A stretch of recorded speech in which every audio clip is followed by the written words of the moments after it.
तुमच्या किचनच्या कोपऱ्यात असलेली ही साधी काचेची बरणी येणाऱ्या काही महिन्यात तुमचा बँक बॅलन्स 7 आकड्यांपर्यंत नेऊ शकते. पण कसं? हे गुपित आज उघड होणार आहे. नमस्कार मित्रांनो, केपी दी एंटरप्रेनर या यूट्यूब चॅनलमध्ये तुमचं स्वागत आहे. आज आपण एका अशा व्यवसायाची संपूर्ण ब्लूप्रिंट पाहणार आहोत, एका लोणच्याच्या साम्राज्याची. आपला आजचा प्रवास 5 महत्त्वाच्या भागांमध्ये विभागलेला आहे. पार्ट 1 द एम्पायर्स ब्लूप्रिंट म्हणजे यशाचा आराखडा, जिथे आपण एका खऱ्या उदाहरणातून प्रेरणा घेणार आहोत. Part 2 your business launch pad म्हणजे तुम्हाला सुरुवात कशी करायची आहे याची माहिती. पार्ट 3 द प्रॉफिट इक्वेशन, सगळ्यात महत्त्वाचं म्हणजे नफ्याचं गणित. Part 4 zero cost marketing genius म्हणजे एकही पैसा खर्च न करता ग्राहक कसे मिळवायचे. आणि शेवटी पार्ट 5 दी एंटरप्रेन्योरल माइंडसेट, जी यशासाठी सगळ्यात महत्त्वाची असते. चला तर मग आपल्या प्रवासाला सुरुवात करूया. पार्ट 1 दी एम्पायर्स ब्लूप्रिंट. इथे आपण एक अशी यशोगाथा पाहणार आहोत जी हे सिद्ध करते की एका छोट्याशा कल्पनेतून किती मोठं विश्व निर्माण होऊ शकतं. आता बघा, लोणच्याचा व्यवसाय म्हटलं की आपल्या डोळ्यासमोर काय येतं?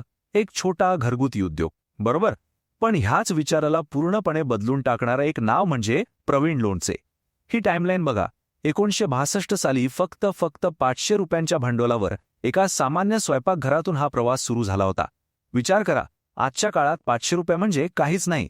पण त्या छोट्याशा सुरुवातीनंतर केवळ चवीच्या आणि गुणवत्तेच्या जोरावर या ब्रँडने जी काही झेप घेतली आहे ना, ती खरंच अविश्वसनीय आहे. आणि आजची परिस्थिती अशी आहे की हा ब्रँड 25 पेक्षा जास्त देशांमध्ये आपल्या भारतीय चवीचा झेंडा फडकवतोय. आणि आता या प्रवासाचा परिणाम, हा आकडा बघा, 500 कोटी रुपये हा प्रवीण लोणचे यांचं वार्षिक महसूल आहे. पण मित्रांनो, हा फक्त एक आकडा नाहीये, यामागे एक जबरदस्त बिझनेस स्ट्रॅटेजी आहे. त्यांनी काय केलं? त्यांनी फक्त लोणचं नाही विकलं, त्यांनी विकली परंपरा. त्यांनी त्यांच्या पॅकेजिंग आणि मार्केटिंगमधून लोकांना हे पटवून दिलं की त्यांची प्रत्येक बरणी ही एका पिढीजात चवीचं, एका परंपरेचं प्रतीक आहे. त्यांनी फक्त चवीवर नाही तर त्या चवीमागे असलेल्या भावनेवर लक्ष केंद्रित केलं. आणि हेच त्यांचे यशाचं खरं गुपित आहे. अस्सल चवीला व्यावसायिक दृष्टिकोनाची जोड. चला आता दुसऱ्या भागाकडे वळूया. Part 2 your business launch pad. प्रेरणा तर मिळाली, पण आता प्रत्यक्ष सुरुवात कशी करायची? यासाठी लागणारे परवाने कोणते? सुरुवातीची गुंतवणूक नेमकी किती असेल? हे सगळं आता आपण पाहूया. यामुळे तुमचं स्वप्न सत्यात उतरवण्याची पहिली पायरी एकदम सोपी होऊन जाईल. व्यवसाय सुरू करण्यासाठी सगळ्यात पहिल्या आणि महत्त्वाच्या पायऱ्या. कोणताही खाद्यपदार्थाचा व्यवसाय करायचा असेल तर FSSAI लायसन्स हे अनिवार्य आहे. पण या नावाने अजिबात घाबरून जायची गरज नाहीये. हे लायसन्स तुम्ही घर बसल्या ऑनलाईन मिळवू शकता आणि त्याचा खर्च येतो फक्त 100 ते 500 रुपये. आता सर्वात महत्त्वाचा आकडा, एकूण भांडवल. हा व्यवसाय सुरू करण्यासाठी तुम्हाला फक्त 8,000 रुपये लागतील. हो, तुम्ही बरोबर ऐकलंय, फक्त 8,000. आता या 8,000 रुपयांच्या गुंतवणुकीचं विश्लेषण करूया. समोर दिसणाऱ्या ह्या डोनट चार्टकडे बघा.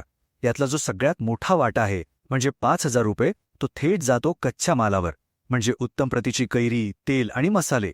दुसरा मोठा भाग 2,000 रुपये हा आहे आकर्षक पॅकेजिंगसाठी. कारण लक्षात ठेवा, जे दिसतं तेच विकतं. आणि उरलेले 1,000 रुपये हे इतर किरकोळ खर्चांसाठी आहेत. याचा अर्थ अगदी स्पष्ट आहे, तुमची सगळी गुंतवणूक थेट तुमच्या उत्पादनाच्या गुणवत्तेवर आणि सादरीकरणावर केंद्रित आहे, जे सुरुवातीच्या काळात सगळ्यात महत्त्वाचं असतं. आता वळूया तिसऱ्या आणि सगळ्यात महत्त्वाच्या भागाकडे. Part 3 the profit equation. कोणताही व्यवसाय असो, नफ्याचं गणित समजल्याशिवाय पुढे जाताच येत नाही. चला तर मग पाहूया, या व्यवसायात नक्की किती फायदा दडला आहे. नफ्याचं गणित एकदम सोपं आहे. आपण ते प्रति किलोच्या हिशोबाने समजून घेऊया. पहिली पायरी, उत्पादन खर्च. समजा 1 किलो लोणचं बनवण्यासाठी तुम्हाला सगळा मिळून 120 रुपये खर्च आला. दुसरी पायरी, बाजारातील किंमत. चांगल्या प्रतीचं घरगुती लोणचं आज बाजारात 250 ते 300 रुपये किलोने अगदी सहज विकलं जातं. आणि तिसरी, सगळ्यात आनंद देणारी पायरी, निव्वळ नफा. म्हणजे प्रत्येक किलोच्या विक्रीमागे तुम्हाला थेट 130 ते 180 रुपयांचा फायदा होतोय. हेच गणित आता या बार चार्टमधून आणखी स्पष्ट होतंय. बघा, हा पहिला छोटा बार आहे तुमच्या उत्पादन खर्चाचा 120 रुपये. आणि त्याच्या बाजूला उभा असलेला हा उंच बार, तो आहे विक्री किमतीचा 250 रुपये. या 2 बारमधला जो फरक आहे ना, तोच तुमचा नफा आहे. हे चित्रच सगळं काही सांगतंय. गणित साधा आहे, खर्च कमी ठेवा आणि नफा मोठा मिळवा. हेच या व्यवसायाचं खरं सामर्थ्य आहे, जे तुमच्या हातात आहे. आता हा आकडा बघा, 40,000 ते 50,000 रुपये. हा तुमचा संभाव्य मासिक नफा आहे. आणि तो कसा?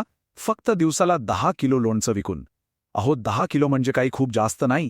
साधारण 30-35 बरण्या. तुमच्या परिसरात जवळच्या दुकानांमध्ये किंवा सोसायट्यांमध्ये हे लक्ष्य गाठणं अगदी सहज शक्य आहे. रोजची ही छोटीशी विक्री महिन्याला एका चांगल्या पगाराएवढी कमाई तुम्हाला मिळवून देऊ शकते. कल्पना करा, हा आकडा तुमच्या आयुष्यात काय बदल घडवू शकतो. आणि आता येतोय चौथा आणि अत्यंत हुशारीचा भाग, part 4, zero cost marketing genius. इथे आपण एक अशी युक्ती पाहणार आहोत जी तुमच्या व्यवसायासाठी एक गुप्त गुरुकिल्ली ठरू शकते आणि यासाठी एकही रुपया खर्च येणार नाही. ही आहे ती 3 स्टेप मार्केटिंग हॅक. अत्यंत सोपी आणि तितकीच प्रभावी. पहिली पायरी, कनेक्ट.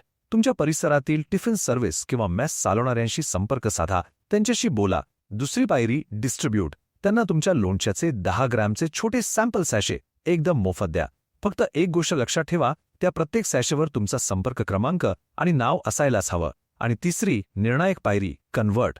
ज्यांना जेवणासोबत तुमचं लोणचं आवडेल ते थेट तुम्हाला फोन करून पूर्ण बरणीची ऑर्डर देतील. सोपा आहे ना? आणि या योजनेमागचं हुशार गुपित काय आहे माहीत आहे का? इथे तुमचं उत्पादनच, तुमचं प्रॉडक्टच तुमचा सेल्समन बनतं. जेव्हा तुम्ही कोणाला काहीतरी मोफत चाखायला देता तेव्हा तुम्ही फक्त सॅम्पल देत नाही, तर तुम्ही विश्वास देत असता. माझ्या उत्पादनावर मला इतका विश्वास आहे की तुम्ही आधी चव घ्या, मगच खरेदी करा. हा संदेश त्यातून जातो. आणि चवीने जिंकलेली लढाई जगातली सर्वात मोठी लढाई असते. या एका युक्तीने जाहिरातीवर 0 खर्च करून तुम्ही शेकडो ग्राहक मिळवू शकता. आणि आता आपण शेवटच्या पण सर्वात पायाभूत भागाकडे आलो आहोत. पार्ट 5, दी एंटरप्रेन्योरियल माइंडसेट. कारण कोणताही व्यवसाय कागदावर नाही, तर तो मनात सुरू होतो. चला तर मग आपल्या मनातल्या मानसिक अडथळ्यांवर कशी मात करायची ते पाहूया. मनात खूप शंका येतात नाही का? पहिली बॅच खराब झाली तर? चव नाही जमली तर? आणि या सगळ्यांपेक्षा एक मोठी भीती, लोक काय म्हणतील? हे काय काम आहे का? यातून काय मिळणार आहे?